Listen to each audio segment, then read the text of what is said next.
I hope you have unlimited text messaging. By Miss Carr. Chapter 139. Dear Bucky. Dear Bucky, I have no idea how to start this letter. I can't even decide if I should actually start with Dear Bucky or cross that out and switch it to Dear James. Are you more one or the other? I'm not sure. I really didn't have time to get to know who you are now before you decided to go back into cryo freeze. This is attempt number 35 at writing to you, according to my boyfriend's AI. I guess maybe I'll start there. I have a boyfriend now. We've been together for a few months, although I'm not entirely sure how many. I'm going to ask him what day we are counting as our actual anniversary. It started as a long-distance relationship. It still is for the moment. But we knew each other before I had to adapt to a more nomadic lifestyle. I'm hoping that will change soon. My boyfriend is working on it, and he usually gets what he wants. I love him for longer than I've realized. He's smart and kind. He's also mentoring about a dozen kids. He's very into philanthropy and trying to protect the enhanced population, especially the kids. He tries to look at the situation from multiple perspectives. He's not perfect. He's impulsive sometimes, and there was an incident a couple of months ago where things went really badly because he never really did process his mother's death, but he's working on it. We're working through it, and I think he's the person I'm going to spend the rest of my life with. I hope it's a long one. I'm scared that it won't be, but I'm hopeful. He makes me hopeful.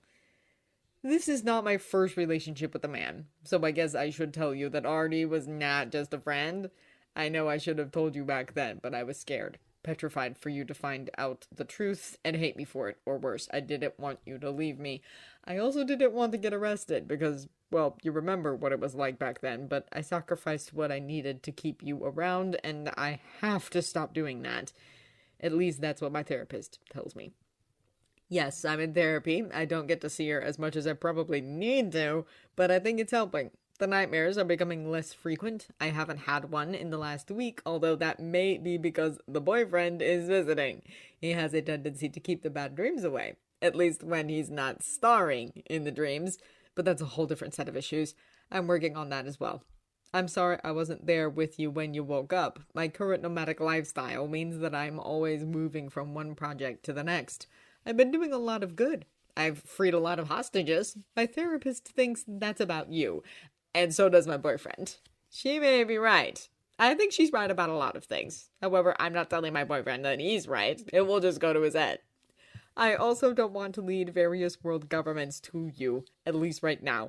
There are a few that know about me, like the new head of the replacement for S.H.I.E.L.D. At the moment, we have an understanding. I'm not sure how long that's going to last because he may be moving to another agency soon, but again, I'm hopeful. I heard you're doing better, that your mind is your own again, and you have no idea how happy I am that that's the case. My boyfriend has been in contact with your team, and I'm told that I might be able to visit soon. I'm looking forward to that. It might just be me. He has some things he needs to work through. Anyway, I miss you, and I can't wait to see you again. I'll try to as soon as I'm able to, if you want me to come. It's your choice, though. I'll try to give you whatever you need to rebuild or recover. Are you going to tell him that I'm your boyfriend? Tony interrupted as Steve read in the letter. Steve was actually proud of himself for finishing something that almost resembled the complete letter. Usually, he didn't get more than a paragraph done before he had the nano paper wipe itself. This he could almost send. It was just missing one thing. I think so. You're part of my life. I'm trying to figure out how to word that paragraph, Steve said as he laid his head on Tony's shoulder, fully aware that he should tell Bucky now. You could go back and switch a few of those my boyfriends to Tony or even Anthony.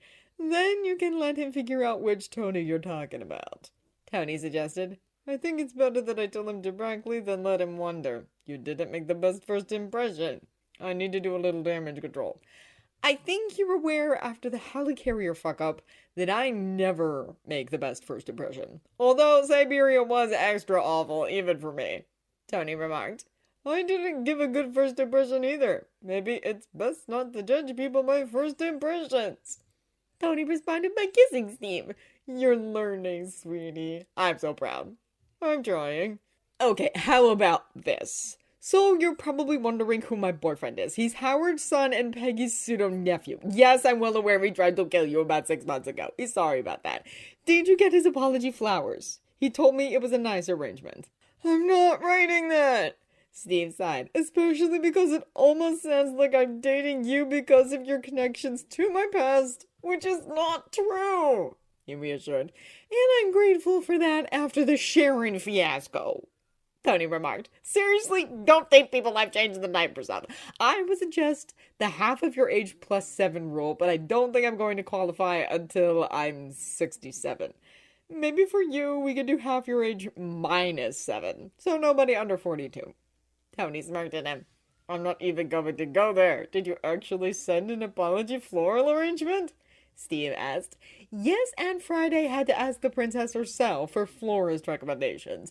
My normal vendor doesn't deliver to that country yet. However, apology gifts are apparently a universal concept.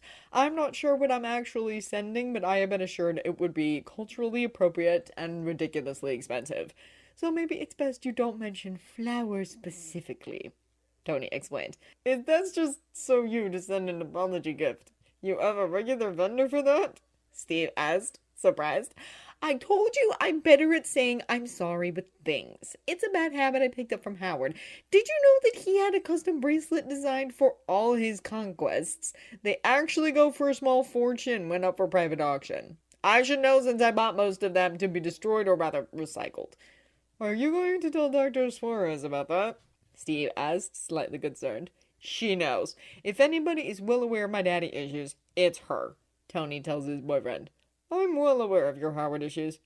Because you saw a live demonstration in Siberia. You know what? Get me the nano paper. If we're in a relationship, we share each other's burdens, and I'm going to take care of this one for you.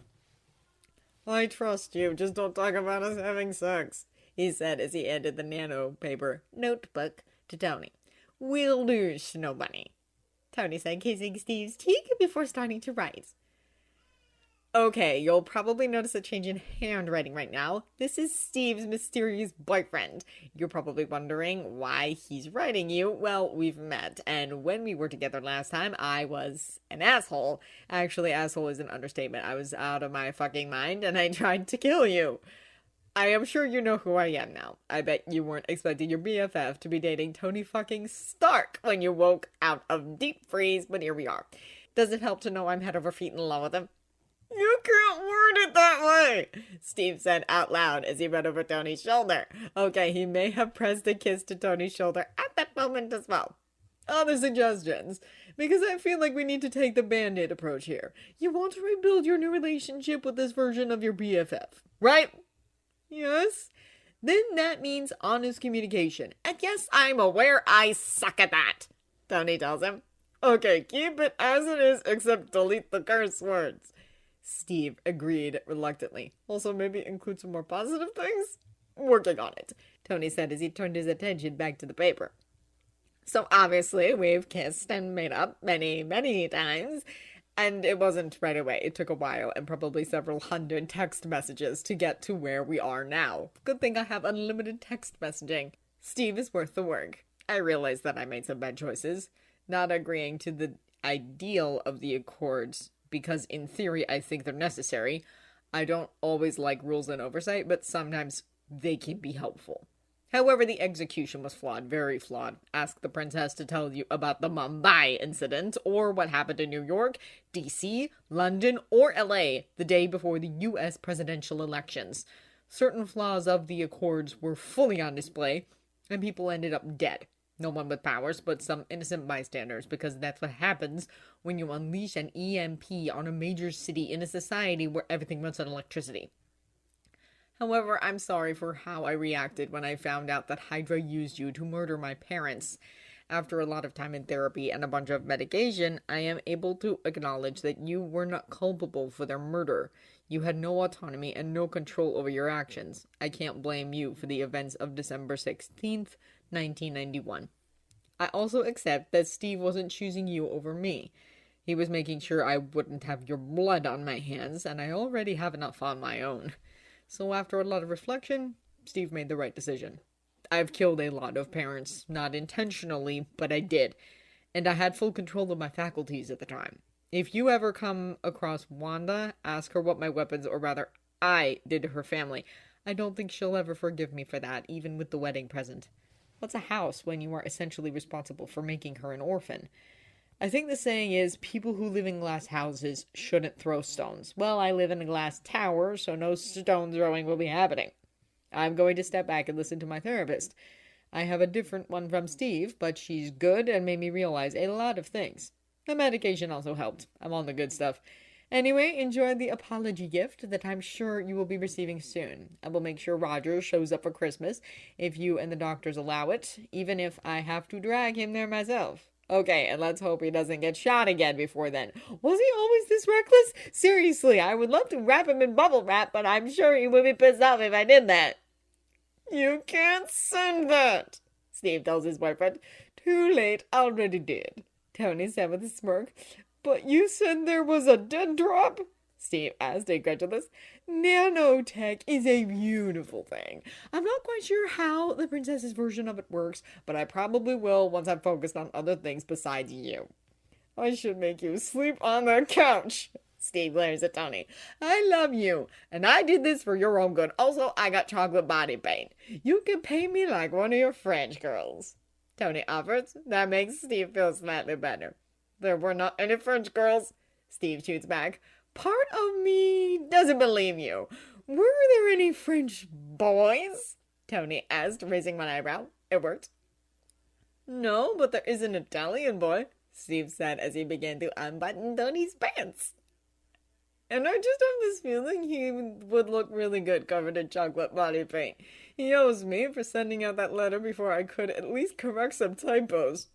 My body is your canvas, Tony said just before he pulled Steve into another kiss.